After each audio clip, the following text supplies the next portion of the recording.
नमस्कार दोस्तों, स्वागत है आपका डिफेंस गैलरी में। तो दोस्तों, इस वीडियो में हम बात करने वाले हैं कुछ उन सवालों के बारे में जो अक्सर आप लोगों ने कमेंट सेक्शन में पूछे थे। मैं कोशिश करता हूं दोस्तों कि हफ्ते 10 दिन में अब से आपसे जो भी सवाल आप लोग पूछते हैं और जो ऐसे सवाल होते हैं जिनके जवाब छोटे होते हैं, उन सवालों के ऊपर मैं एक कंबाइन हफ्ते 10 दिन में एक वीडियो बनाऊंगा। तो पहले हम जो सवाल थे आप लोगों ने पूछे थे, उन सारे सवालों के जवाब इस वीडियोस में डिस्कस कर लेंगे और उसके बाद मैं आपको कुछ और भी चीजें बताऊंगा कि अगली बार आपको सवाल कहां पूछने होंगे। तो दोस्तों, इसमें जो सबसे पहला सवाल है जो कि मेरे एक वीडियो में बार बार पूछा जा रहा था, वो ये था कि 6 महीने में तो किसी गाड़ी या फिर किसी कार का कलर नहीं उतरता है, तो फिर राफेल का कलर पेंट कैसे उतर गया। वो मैंने एक वीडियो बनाई थी, लिंक आई बटन पे है, उसमें आपको मिल जाएगा। तो यहाँ पे दोस्तों जो 6 महीने में पेंट उतरने वाली बात है, तो एग्जैक्टली हमें नहीं पता कि राफेल जो है RB003 ये 6 महीने पुराना था या 8 महीने पुराना था या 10 महीने पुराना था। हमने एक एक्सपेक्टेशन ली है कि ये 6 से 7 महीने पुराना होगा, हो सकता है वो 1 साल पुराना भी हो। पर खैर, बात होती है कि पेंट उतरने की, तो अब आप यहाँ पे ये भी कह सकते हैं कि साल भर में कैसे करोड़ों रुपए के फाइटर जेट्स का कलर उतर सकता है। तो ये जो पेंट है दोस्तों, ये कोई नॉर्मल पेंट नहीं है जो नैरो लेग का पेंट आपके घर पे लगता है या फिर आपके फ्रिज पे या आपके कार पे लगता है। ये पेंट दोस्तों RAM की कोटिंग होती है। RAM का मतलब हुआ रडार अब्सॉर्बिंग मटेरियल। ये जो मटेरियल होता है दोस्तों, ये बहुत ही सॉफ्ट होता है और ये बहुत ज्यादा अगर आप सनशाइन में रख देते हो तो भी आप उसका कलर देखोगे धीरे धीरे फेड होने लगेगा।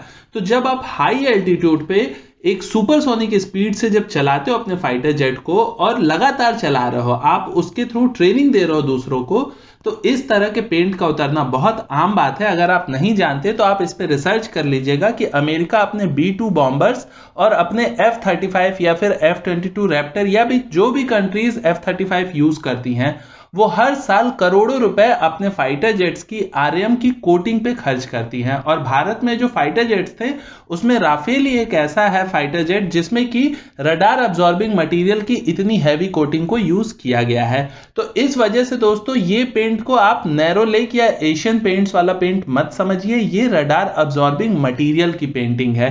दोनों में जमीन आसमान का अंतर होता है। ये इतने सॉफ्ट होते हैं, इसीलिए इसकी जो क्वालिटीज है ऐसी होती है कि जो आपको रडार के सिग्नल से बचाती है। नहीं तो फिर आप नैरो लेग का पेंट नहीं लगा लोगे अपने फाइटर जेट में भी, क्यों आप करोड़ों रुपए खर्च करोगे किसी रडार अब्सॉर्बिंग मटेरियल की कोटिंग के लिए। खैर, ये आपका पहला सवाल क्लियर हो गया। अब दूसरा सवाल था एक भाई का जिसने पूछा था कि फाइटर जेट्स कलरफुल क्यों नहीं होते।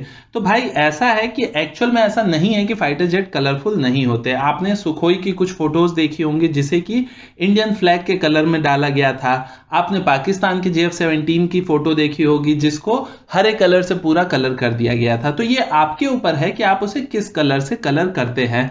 अब आते हैं कि एक नॉर्मल स्टैंडर्ड रूप से अगर आप देखोगे तो ऐसे कलरफुल फाइटर जेट आपको कम ही मिलते हैं। ज्यादातर में कलर का यूज नहीं किया जाता है। ऐसा इसलिए होता है कि ये हर कंट्री की अपनी एक पहचान होती है, वो उस कलर से अपने फाइटर जेट को कलर करना पसंद करते हैं। जैसे कि आप इंडियन एयरफोर्स में देखोगे अलग कलर्स का यूज किया जाता है, पाकिस्तानी एयरफोर्स में देखोगे अलग कलर का यूज किया जाता है। और कुछ कलर्स ऐसे होते हैं, जैसा मैंने आपको बताया, जो कि रडार अब्सॉर्बिंग मटेरियल का यूज करते हैं, तो उसकी वजह से अलग अलग तरह के पेंट्स को यूज किया जाता है। तो इसी वजह से फाइटर जेट्स बिल्कुल कलरफुल नहीं होते जैसे कार होते हैं, क्योंकि अगर आप हर फाइटर जेट को कलरफुल कर दोगे तो उससे जो आपका रडार सिग्नेचर है वो बहुत ज्यादा बढ़ जाएगा और उन कलरफुल फाइटर जेट्स को लेके आप दुश्मन के एरिया में नहीं घुस सकते हो। तो इसलिए कलर्स का उपयोग सिर्फ तब किया जाता है फाइटर जेट्स पे या फिर किसी और जेट पे जब आपको सिर्फ उसे किसी एयर शो के दौरान दिखाना हो। लड़ाई करने आप किसी कलरफुल फाइटर जेट से नहीं जा सकते, क्योंकि अगर नॉर्मल कोटिंग से उसका जो रडार सिग्नेचर है वो अगर 2 मीटर स्क्वायर का है तो सिर्फ कलर करने से वो 4 मीटर या 5 मीटर स्क्वायर तक भी जा सकता है। जो नॉर्मल कलर्स होते हैं, इस जगह मैं उनकी बात कर रहा हूं। तो मैं उम्मीद करता हूं कि मैंने ये पॉइंट भी क्लियर कर दिया होगा। तीसरा, मैंने अभी लेटेस्ट वीडियो ही बनाया था कि भारत के प्रधानमंत्री ने बोइंग 777, जिसमें कि भारत के प्रधानमंत्री और भारत के प्रेसिडेंट अब ट्रेवल करेंगे, उसमें कुछ करोड़ों रुपए खर्च हुए हैं और उसमें कुछ डिफेंस इक्विपमेंट्स को ऐड किया गया है। तो कुछ लोगों ने उस वीडियो में ये सवाल पूछा कि इतना खर्च करके क्या फायदा, एक पर्सन के लिए इतना खर्च किया जा रहा है, क्या ये सही है? ये पैसा तो इकोनॉमी में लगाना चाहिए, एजुकेशन में लगाना चाहिए।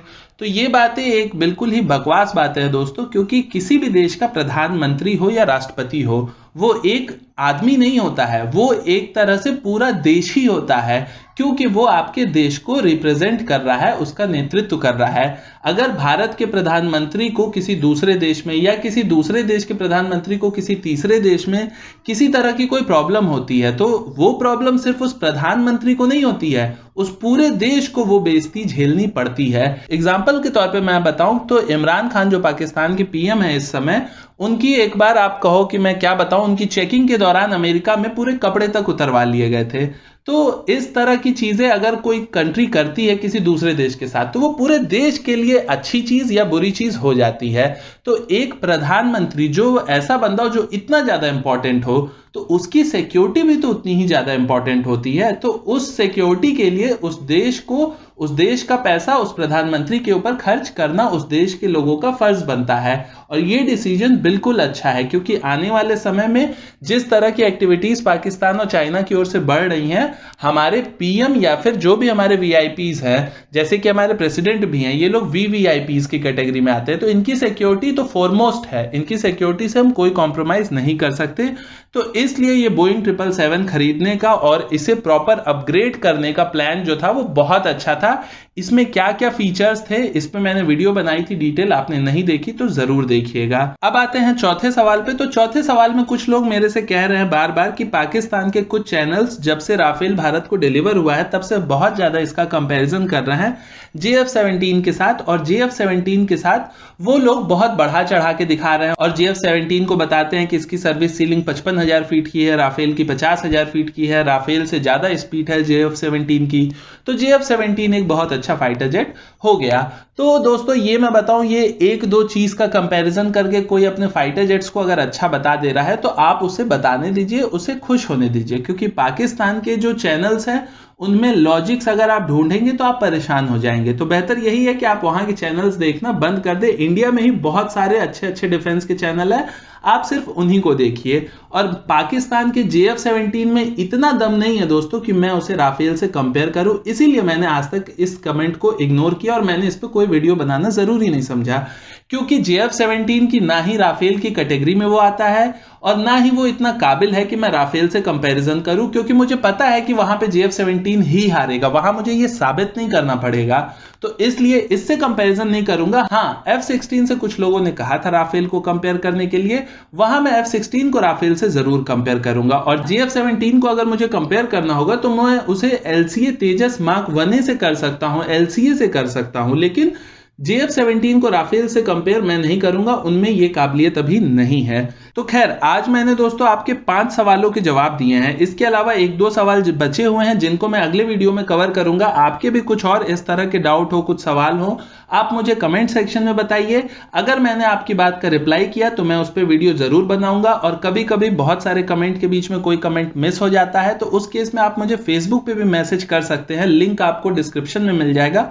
वहां कम कमेंट्स होते हैं, वहां पे कम मैसेजेस होते हैं, तो वहां मैं सारे मैसेजेस पढ़ पाता हूं। पर यूट्यूब में क्या होता है, कई बार इतने मैसेजेस हो जाते हैं कि मैं उन कमेंट्स को पढ़ नहीं पाता हूं। तो बस आज की वीडियो में इतना ही दोस्तों। मैं मनीष, मिलता हूं आपसे किसी अगले वीडियो में। तब तक के लिए आप मुस्कुराते रहिए। नमस्कार, जय हिंद।